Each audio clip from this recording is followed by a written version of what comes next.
আসসালামু আলাইকুম ওরহমতুল্লাহি ওবরাকাত। আলহামদুলিল্লাহ আলিহি ওসলাতুলিয়াহলিহা আম্মা বাদ। প্রিয় দর্শক শ্রোতাগণ, আপনারা যেখান থেকে আমাদের এই ইসলামিক অনুষ্ঠানের পাশে রয়েছেন সবাইকে এফকিউ চ্যানেল ও মার্কাজ উলুম ফতোয়া সেন্টার জয়নাবের হামায়তপুর সাবা ঢাকার পক্ষ থেকে জানাচ্ছি অসংখ্য শুক্রিয়া।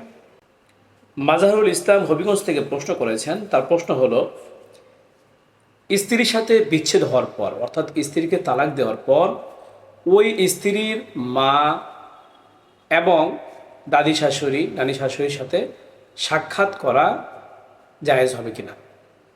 বিষয়টি কোরআন হাদিসের আলোকে জানালে অনেক অনেক খুশি হব।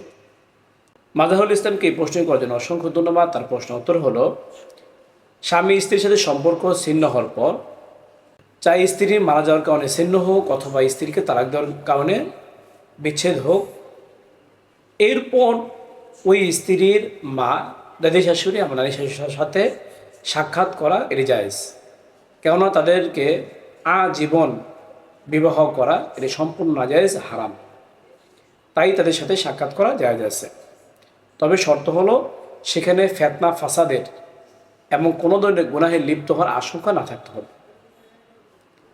তাহলে স্ত্রী সম্পর্ক ছিন্ন হওয়ার পরও শাশুড়ির সাথে, দাদি শাশুড়ির সাথে, নানি শাশুড়ির সাথে সাক্ষাৎ করার বৈধতা ইসলাম আমাদেরকে দিয়েছে। শুধু খেয়াল রাখতে হবে সেখানে যেন কোনো ধরনের গুনাহের আভাস, গুনাহের কোনো প্রবাহ না থাকতে হবে।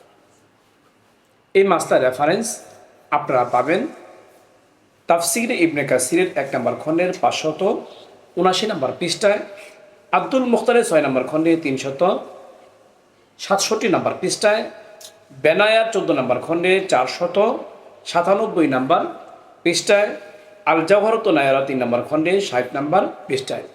উর্দু ফতোয়ার কিতাবসমূহ থেকে অনেক কিতাব বেরোচ্ছে। তার মধ্যে আপকে মাসাইল আর উনকা হালের 8 নম্বর খণ্ডের 97 নম্বর পৃষ্ঠায় আপনারা এই মাসলাটি পাবেন। যে মাসলাটি মনে করা হলো, আল্লাহ পাক রব্বুল আলামিন আমাদের সবাইকে তর্কে লিপ্ত না হয়ে মাসলাটির উপর আমল করার তৌফিক দান করুন।